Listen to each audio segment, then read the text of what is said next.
He top decks Seasoned Pyromancer, draw 2. One of them is Expressive Iteration, draw 3, hits Bolt and Fury, cleans my entire board. That's a fucking blowout if I've ever seen one.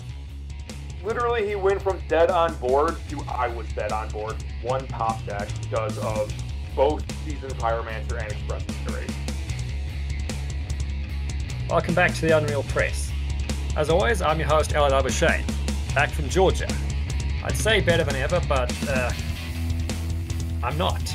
Anyway, I managed to get a bottle of Saperavi with me. Fantastic red wine. Made according to ancient Krake technology, which means they just take like the entire fucking vine, throw it in this humongous clay pot buried underground, leave it for 6 months, and then just drink it immediately. It's good stuff if you like the taste of sandpaper, which I do. Anyway, James, Krake, what are you complaining about today? I'm fucking salty right now over Expressive Iteration. Expressive iteration, like the 2-mana draw 2, that one. 2 mana, look at the top 3 cards of your library, put one of them into your hand, put one of them onto the bottom of your library, and exile one of them. You may play the exiled card this turn. But of course, everyone just exiles a land, so it's draw 2 of 3. For 2 mana. Yeah. Yeah, I think that's probably one of the reasons why this thing's so fucking overpowered, is because, you know, I mean, Night's Whisper is still like a $3 common. But nobody's bitching about Night's Whisper because you just draw 2 and then it punishes you. You lose 2 life. But with this, not only do you draw 2 cards, but it rewards you by letting you see a third. It's better than that because you get rid of the worst card, which means like if you're against a control deck and you don't need creature removal, you get to bottom the creature removal. And you no longer have as many dead draws in your deck. They thought that was like almost a bad thing that you don't get the third, but it's actually filtering for better. Yeah, I mean, the first thing that came to mind for me is like you top 3, you get 2 lands, you bottom 1 land, and then just get it later with a fetch. Yeah. The specific thing that has me salty, I will try my best to recreate how I got absolutely blown out by an Expressive Iteration. Because I was playing round 2 at table 1 at my local event in person. I don't play online like you do. I'm playing my shitty vampire list, and you know what? Sometimes it works. I had him dead on board. He had no board presence, no creatures, no planeswalkers, no enchantments. He just had 9 lands because we'd stalled out for a while, and he was down to like 4 life or something. And I had Vampire of the Dire Moon, Vampire Hexmage, and like a Coletus or something like that, which is definitely enough to kill him. And like I had creature removal in hand and such. I was ready to win the game. And then what happens? He top decks Seasoned Pyromancer, draw 2. One of them is Expressive Iteration, draw 3, hits Bolt and Fury, cleans my entire board. That's a fucking blowout if I've ever seen one. Literally, he went from dead on board to I was dead on board from one top deck because of both Seasoned Pyromancer and Expressive Iteration. I mean, hell, man, that's the sort of thing that belongs in Vintage, not Modern. Like, I get that he had good draws, and, like, yeah, Seasoned Pyromancer is a very good card. I personally just like Seasoned Pyromancer. I think it has cool interactions, and you can build decks around him, so I'm not really upset. I fucking hate the elementals, though. I think they should ban every single one of those elementals. Begrudgingly agreed. But one thing I gotta ask, though, is don't you think, like, Seasoned Pyromancer is actually a color pipe break? Because, I mean, you're literally drawing cards in red. If you've got no cards in hand, it's just 3 mana, draw 2, off color. I don't personally think the color pie even should exist like that. Because it is so easy to do a 2-color deck nowadays, like, what's the point? Back in the day, like, being a monocolor deck meant, like, consistency in your lands. Yeah. But you can be consistent on 4-color now. That's why Blink dominates the format. You're talking about Ephemerate right now, or something? Which Blink? No, 4-color Blink, the Omnath deck. I think it runs Ephemerate. Yeah, Blink. I call it Omnath or Yorion.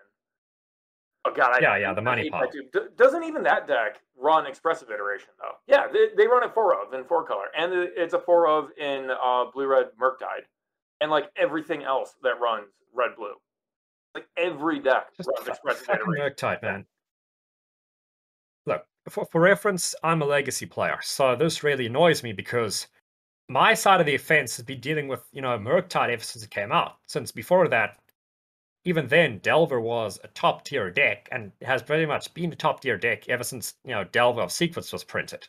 And it really just breaks my heart to see the exact same thing happening to Modern because the list is like 80% identical, apart from, Legacy has fast counter spells and Modern has the monkey still. So they printed Force Negation. Yeah. So like literally, we even have fast counter spells now. There's just a slight drawback that it doesn't hit creatures, if I recall correctly. Yeah, you can counter creatures, and you can only do it like a Force of Will if it's not your turn. But like even then, that just absolutely mutilates most combo decks. Like, good luck playing Belcher if your opponent can just board in 4 Force Negation. Dude, is there even a viable Belcher deck right now? I mean, it's playable in Modern. There's a lot of B tier decks right now. But like the only decks I see winning are 4-color Omnath, Blue-Red Murktide, Tron, period. It's those three. Those are the only three that stand a chance. Tron will always stand a chance. If Tron is winning, something's wrong with your meta. Tron beats everything that isn't the 4-color Omnath or Murktide. It's like everyone like me who's bringing in a deck to have more fun than, I'm just going to grind out and keep searching up Omnath. Everyone else just gets slaughtered by the Tron players. I mean, there is no real easy way to get around a big Karn. Oh, hell, even a small Karn and a Micah Scintillatus. That shreds most boards.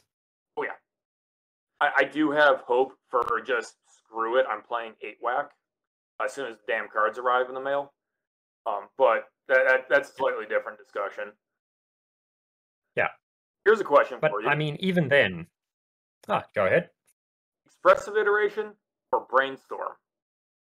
Obviously, they're a bit different because one is 2 mana and the other is 1 mana. However, I think Expressive Iteration is actually, in current meta, better than Brainstorm. Which format are we talking? Modern still. Brainstorm isn't legal in Modern, but go on. If it were. I would literally rather have them make Brainstorm Modern legal and ban Expressive Iteration. Why? Because Brainstorm gives consistency early if you have shuffle effects. Yes. Whereas Expressive Iteration can just pull top decks out like nobody's fucking business. Yeah, I suppose there is that angle, because, I mean, we've all heard about the idiot who gets Brainstorm locked. Yes. Back when I played Blue decks, I was that idiot. Because if you don't have a shuffle effect and you just draw into 3 lands, GG. Yeah, there's actual play downsides to Brainstorm. It's an actual interesting card to get draw effects.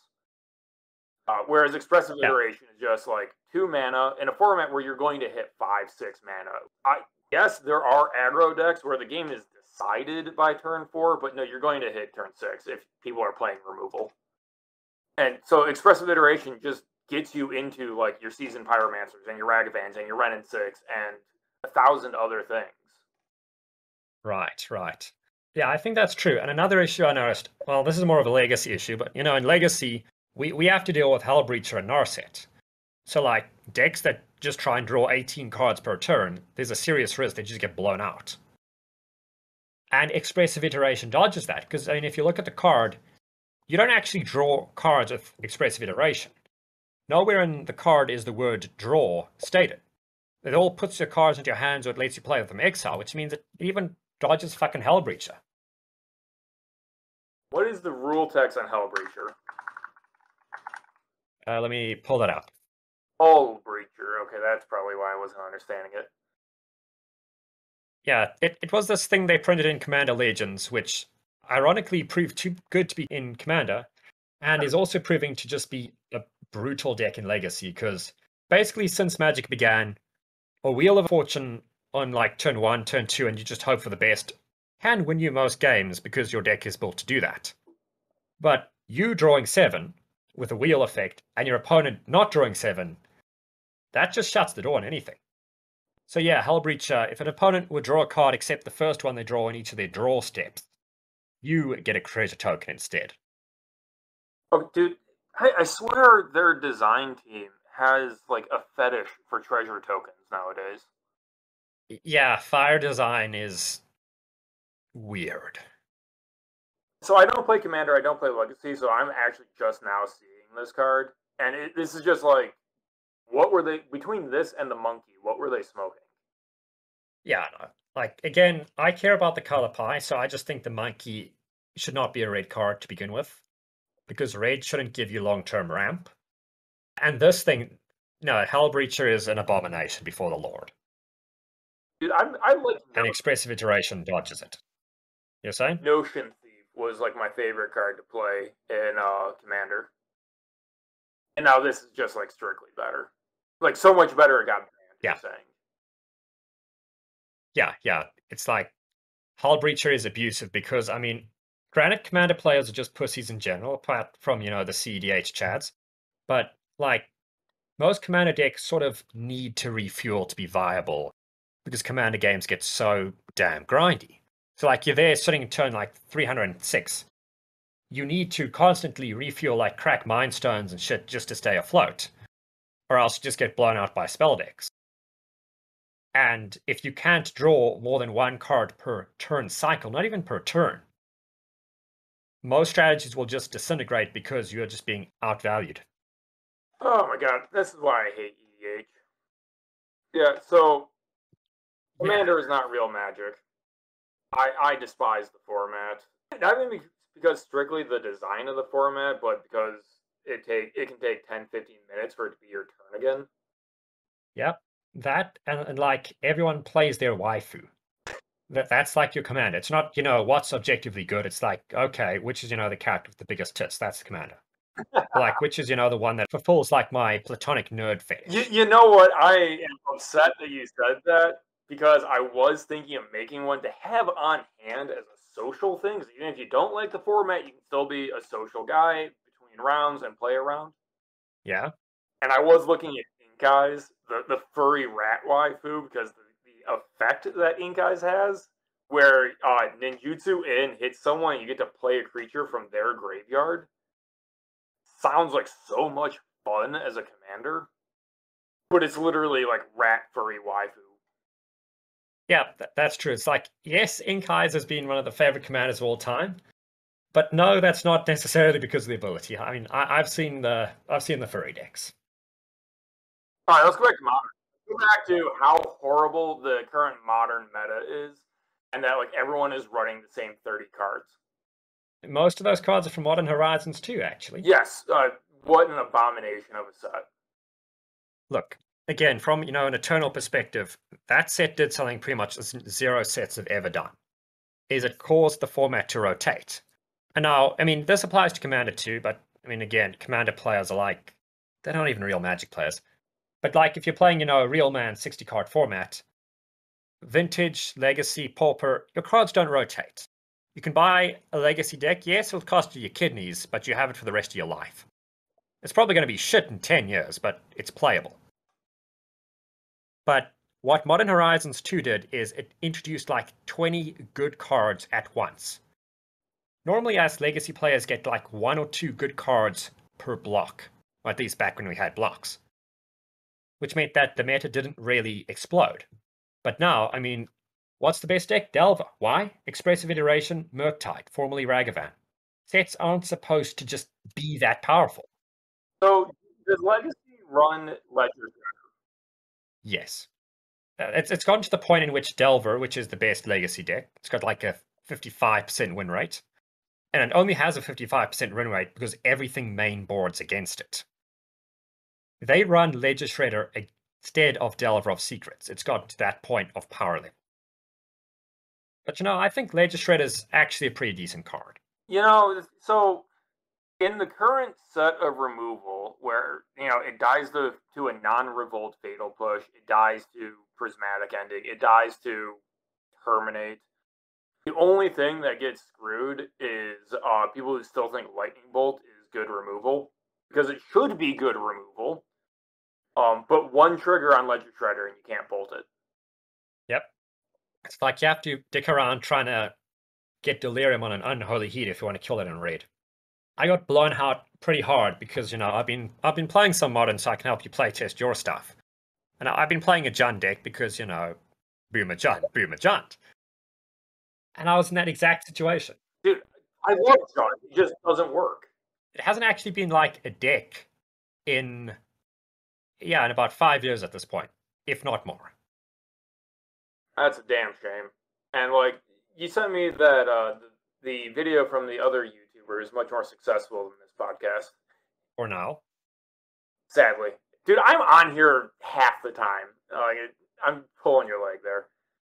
Harry MTG apparently is just like spot on. It's just like every card that makes Jund viable came from Modern Horizons, and it's literally not even viable because it doesn't have the card draw from like Expressive iteration.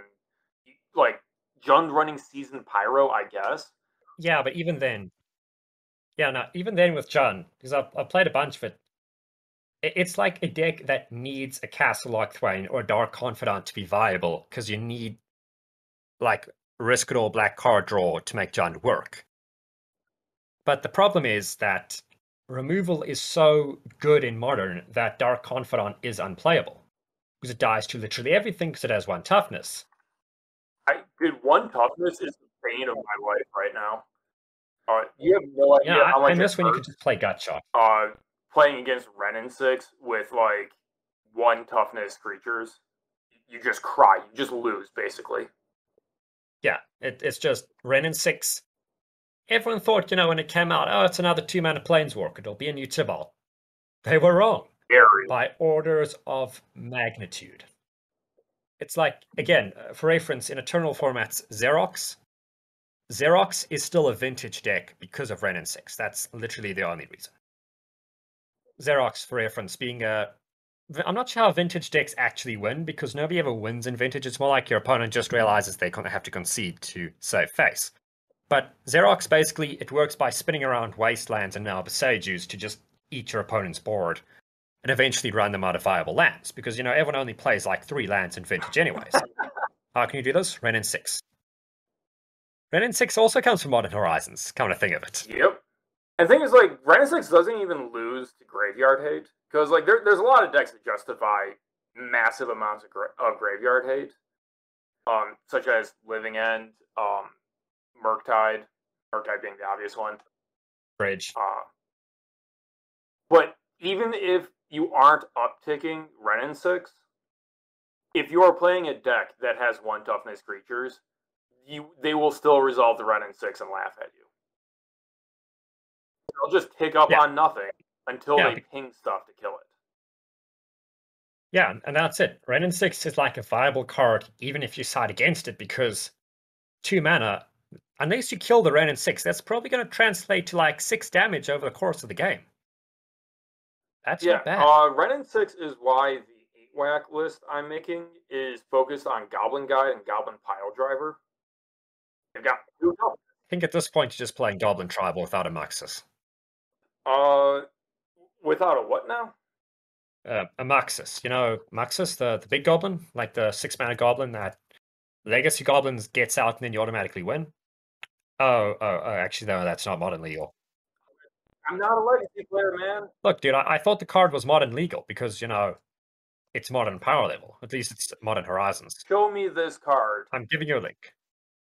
So while you're doing that, and while I look at this, I checked a rule on something because I do want Jund to work.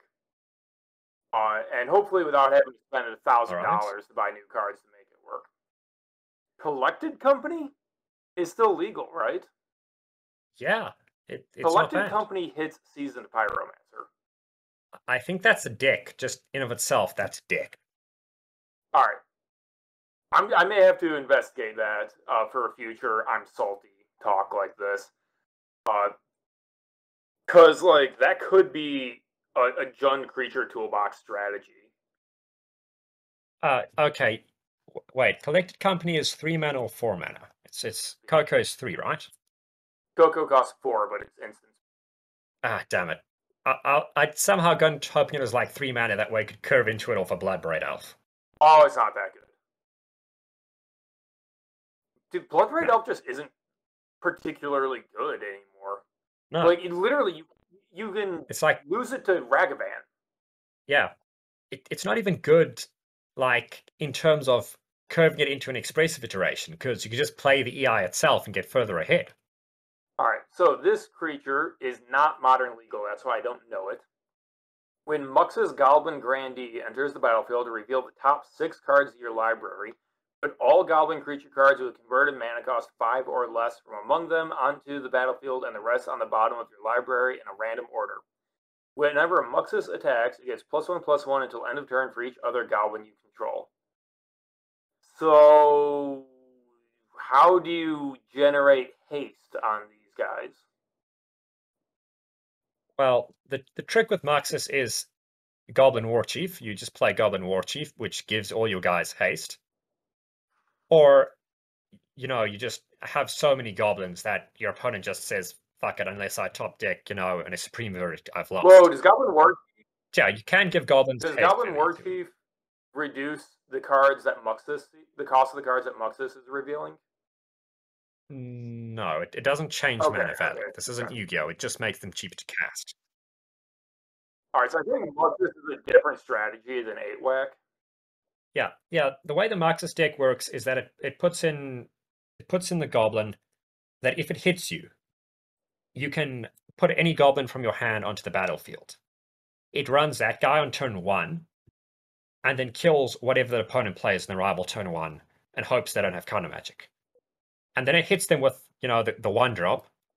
It slaps down a Marxist, slaps down 3 other goblins, and then is just so far ahead that the opponent can't come back. So there's a way to cheat him out.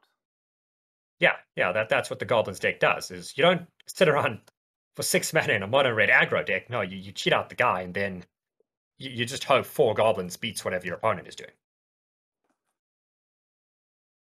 I mean, if you can get that on swinging on turn 2, it probably does.